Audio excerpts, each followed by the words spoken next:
Bom dia, galera do 9º ano. Faz tempo que a gente não se encontra, né?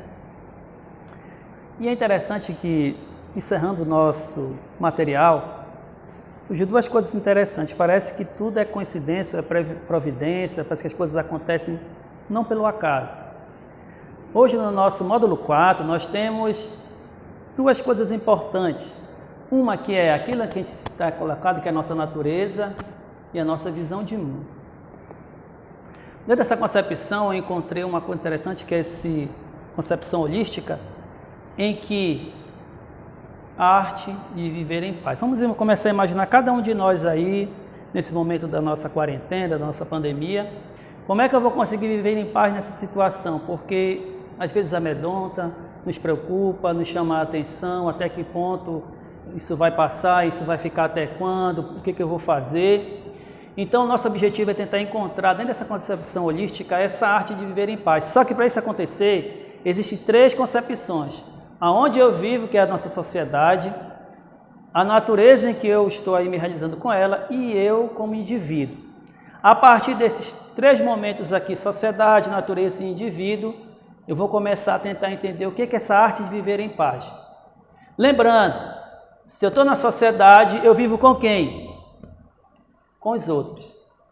Existe uma concepção de um filósofo que eu acho muito interessante, que é Jean Paul Sartre, que ele diz uma coisa que para mim é engraçada. Ele diz assim mesmo: o inferno são os outros. Então imagine, você quer viver em paz dentro de uma sociedade e você quer viver com os outros. E Sartre vai dizer que o inferno são os outros. E a gente sabe a dificuldade que a gente tem quando a gente começa a viver com as outras pessoas que têm ideias e pensamentos diferentes dos nossos, que não concorda, não acha interessante. Dentro dessa realidade na sociedade, eu tenho que lembrar que eu também me encontro com a natureza. E como é que está a minha relação com essa natureza? Nós vemos aí a degradação do meio ambiente, a destruição que está atualmente, mas vamos olhar para a nossa casa. Como é a sua relação com a água na sua casa? Você fecha a torneira? Você cuida dessa coisa bem mínima que é a água que você tem todos os dias, porque nós sabemos que tem regiões aí no nosso Brasil e fora que não tem água. Vou contar uma história para vocês. Uma vez eu participava de um encontro, de povos indígenas e de pessoas que vivem a experiência da seca no Nordeste. E eu vou testemunho de uma mulher que ela, começando a entrar em determinadas regiões no Brasil, ela via em umas casas sacos pendurados, com uma lama e uma aguinha pingando, e uma vasilha embaixo. E ela começou a andar por ali e começou a pensar: o que é isso? Será que isso é algum enfeite da casa? É para espantar o mau espírito? E ela teve a curiosidade de perguntar em determinada casa. E quando ela chegou, perguntou: minha senhora, por que vocês usam esse saco aqui pendurado com essa lama e essa água pingando dentro dessa vasilha? E a mulher, bem simplesmente, disse: olha, minha filha, isso daqui é água que nós temos para consumir nas nossas vidas, aqui na nossa realidade. Você imagina, hoje na tua casa você tem água filtrada, você tem água mineral, e tem pessoas aí, gente, que está bebendo água daquele pinguinho que cai, da lama que ela pega em determinadas regiões, as situações onde ela vive. Então, como é essa minha relação com a natureza, especial com a água? E isso daí te leva a te perguntar: como é que você está hoje? Como é a tua relação consigo mesmo? Esse momento agora está fazendo você refletir teu papel na natureza, tua visão do mundo. Como é que você está com você mesmo hoje, lá no teu quarto, quando você vai dormir ou quando você está sozinho? Porque a partir do momento que você se relaciona consigo mesmo, eu tenho que começar a imaginar como é que está as pessoas hoje pensando dentro da ecologia social. Nós sabemos que hoje um grande fluxo de pessoas está consumindo a energia na nossa realidade Brasil. E como é que está essa relação com a energia? Será que as pessoas estão tendo essa ecologia ou esse pensamento social em economizar bastante energia? Porque quando você tem energia dessa hidrelétrica, quando ela passa a ser termoelétrica, então você tem uma energia mais cara. E é contraditório na nossa realidade aqui, principalmente no Nordeste, nós temos o sol durante uma boa parte do ano. Não seria interessante a gente começar a pensar nas placas solares, nas nossas casas, lá nos nossos telhados? Mas a gente viu uma loucura que eu achei muito estranha, que teve pessoas que queriam taxar a energia solar, que ela é de graça. Que você tem que pagar pelo aquilo que é te dado todos os dias, principalmente aqui no Nordeste, na sua realidade. E como é que está a nossa ecologia ambiental? A gente vê pessoas aí preocupadas, lutando querendo o melhor para o meio ambiente, mas infelizmente não tem essa possibilidade. Conto uma história para vocês. Não sei se vocês conheceram a irmã Dorothy, aquela que foi assassinada. Eu tive a oportunidade de conhecer a irmã Dorothy uma vez que a gente estava no encontro e ela estava falando sobre a questão agrária lá na região do sul do Pará.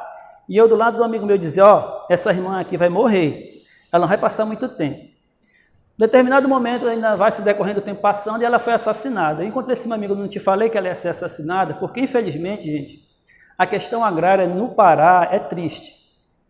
E essa ecologia ambiental, que essas pessoas, a única preocupação delas é só buscar o melhor para as pessoas que estão lá.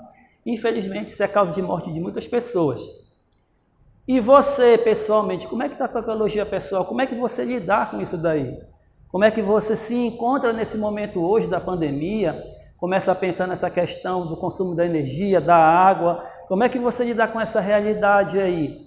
Até porque eu preciso lembrar que eu não estou sozinho no mundo, eu estou inserido dentro de uma natureza. Eu preciso ter uma visão de mundo que ela vai me ajudar a entender como é que eu devo caminhar nessa realidade. E a partir desse momento que essa arte de viver em paz, vai para um momento importante que é a consciência social. Será que as pessoas estão conscientes do que elas estão fazendo? Eu moro aqui em Imperatriz, completei 1 ano que eu moro aqui. Uma coisa que me chamou a atenção, eu moro aqui próximo ao shopping e tem aquela cancela que você pega um papel, você passa e você passa na cancela. Eu não consigo entender como é que as pessoas pegam aquele papel e jogam no chão se existe um cesto do lixo ao lado e por que não coloca dentro do seu carro. Isso começou a me questionar, infelizmente. Essa consciência social ainda não acontece. Eu não consigo entender a pessoa tem um cesto do lixo ali e ela não tem essa capacidade de pelo menos jogar. Que diga o lixo na nossa cidade. Você vê aí, pelo Brasil afora, quando tem período de chuva, as cidades alagam. Por quê? Pela quantidade imensa de lixo que poderia ser evitada. Porque a gente às vezes esquece dessa consciência social. Porque lembrando, gente, nosso objetivo aqui é essa arte de viver em paz. Se a consciência social... Eu não penso, se eu penso só em mim, em sujar, eu tenho que lembrar que tem outras pessoas que estão aí. Mas as pessoas têm essa mesquinhez de imaginar, não, tem aquele que vai trabalhar, tem aquele que vai limpar. Isso é triste. Até porque isso também nos remete à nossa consciência ambiental, aí, à nossa natureza. Será que eu tenho a consciência que aquele papel que eu jogo no chão, aquela água que eu desperdiço, aquela energia quando eu não desligo as luzes em casa, eu deixo funcionando, essa consciência ambiental é importante porque a gente pode mudar, gente. Você imagine que nós temos energia elétrica. Eu tive a oportunidade de ir em comunidades ribeirinhas que nem energia elétrica eles têm. A energia deles, gente, é interessante para você não sabe. A televisão que eles têm é movida a bateria. Então eles ligam a televisão mais ou menos 18 horas, passou as novelas, eles desligam e vão dormir. E aí de manhã acorda bem cedo para trabalhar. Agora imagine, nós temos a energia aqui 24 horas, mas, infelizmente, às vezes nos falta a consciência ambiental da gente cuidar disso daí. Aí vem aquela propaganda, tá, que você vai ter lá, aquela hora que é aumentada, que você tem durante o período do ano, em que você tem aí, que às vezes é interessante, mas a gente não economiza. E essa pandemia, a gente tem que começar a se perguntar até que ponto está a minha economia ou a minha consciência ambiental. Até porque isso passa pela consciência pessoal, gente. E a minha consciência pessoal tem que ligar aquele insight, aquela luzinha e lembrar que eu preciso cuidar do meu espaço. Existe um princípio da ética que chama a ética da compaixão. A compaixão, a palavra compaixão, ela é uma palavra para mim que chama a atenção, porque compaixão, no seu interior, ela quer dizer estar com alguma coisa, estar com o outro. Então, quando eu falo de compaixão, eu tenho que estar na mesma situação do outro. Então, imagine hoje você tem em casa, você tem a sua água mineral, você tem a sua energia. Eu tenho que lembrar que tem pessoas no Brasil que não têm essa oportunidade, porque eles são tiradas. Porque não tem energia, não tem água, não tem nada disso daí, todos os recursos que nós temos. E essa arte de viver em paz, que às vezes a gente não consegue encontrar, e nós sabemos que um grande mal do mundo, desse ano de 2020, que é a doença hoje muito preocupante, que é a depressão, nada mais é porque eu não consigo ter essa capacidade de viver em paz, porque me falta tudo isso daqui, ó. Dentro dessa concepção, você imagine o seu olho, ele tem que estar inserido dentro dessas concepções todas aqui. Não vai acontecer mudança, não vão encontrar paz, enquanto eu não conseguir agregar isso daqui tudinho, sociedade, natureza e eu como indivíduo, encontrar esse equilíbrio, e a partir desse equilíbrio, a minha realidade vai mudar, a minha pessoa vai mudar, o meu mundo vai mudar, a minha natureza vai mudar, A minha visão de mundo vai mudar a partir desses conceitos básicos. Isso aqui não é novidade para nenhum de nós. Isso daqui você vê meio de comunicação, você vê pessoas falando, mas o importante é que eu tenho que viver essa arte. Existe um teórico que eu gosto muito chamado Erich Fromm, que ele diz que o amor é uma arte. Se é uma arte, eu devo aprender. Nós sabemos que existe a Escola de Belas Artes. Se eu sou um cara que pinta, que desenha, eu vou para a Escola de Belas Artes e vou desenvolver essa minha habilidade. E Erich Fromm dizia que o amor tem o mesmo princípio. Você tem que aprender a amar. E aprender a amar não é fácil. Porque lembra que eu falava no início? Quando você começa a conviver com outras pessoas e o outro me incomoda, dificilmente a gente começa a entender, a perceber a dificuldade que é amar. O maior exemplo que eu tenho de amor, que eu vejo hoje para nós como realidade, é o amor da mãe com seus filhos. Não existe maior amor do que esse, é o amor do sacrifício. E eu digo para as mulheres hoje, vocês mulheres aí que estão aí na nossa turma do 9º ano, vocês são batalhadoras e guerreiras, porque você imagina que tem mulheres que têm a 3ª, dupla, 4ª, 5ª jornada de trabalho para cuidar dos seus, não só dos seus filhos, mas da sua família e da sua casa. Infelizmente, ao longo do tempo, quando nós fomos criados, principalmente quem é homem, quem é mulher, existe uma grande diferença nesse processo criativo. Interessante, se vocês observam, existe uma concepção que diz assim mesmo, tem até uma música, que homem não chora. Claro que homem deve chorar, homem deve manifestar seus sentimentos, mas como eu já falei uma vez para nós aqui no 9º ano, quando a gente foi criado, vocês imaginam que a nossa criação é meio estranha. Quando você entra no mundo, existe uma cor para o homem e uma cor para a mulher. Se é homem, é azul, se é mulher, é rosa. Então, você começa a entrar nesse padrão e é preocupante. De repente, um rapaz ele gosta de rosa. E aí? Como é que fica? Depois que ele se desenvolve ao longo do tempo, ele não se simpatiza com o azul, ele não gosta. E quando você percebe do modo criativo, do pai e da mamãe, a menina é criada para ser o quê? A gente já falou aqui, a princesinha. É aquela que tem que ser cuidada, bem regrada, o rapaz tem que ser o forte. Então vocês imaginam que dentro do processo do encontro do amor entre um homem e uma mulher, é interessante que o homem encontra aquilo que ele não teve, que foi essa parte sentimental, e a menina encontra no rapaz a parte racional. Porque nós sabemos que o homem é muito razão e a mulher é muita emoção. E quando os dois se encontram, existe esse equilíbrio entre razão e emoção que faz com que as pessoas se namorem. Porque olha como é interessante.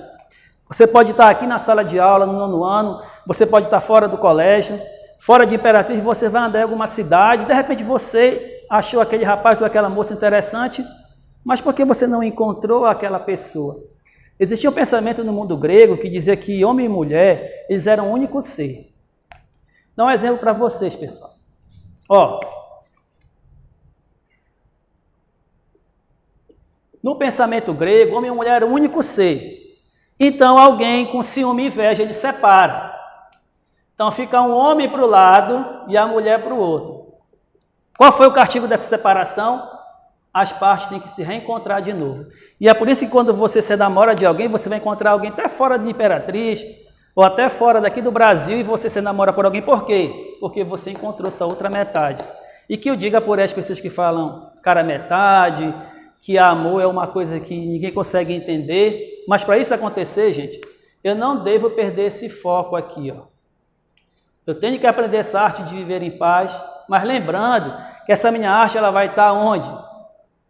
Na sociedade que eu vivo, a natureza que me cerca e comigo mesmo, tá?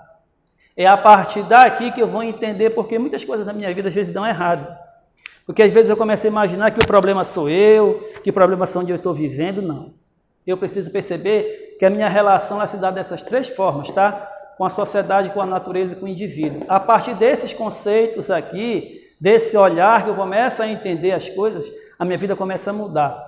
E principalmente nós aqui do 9º ano precisamos perceber isso daqui, tá? Você nunca vai estar sozinho.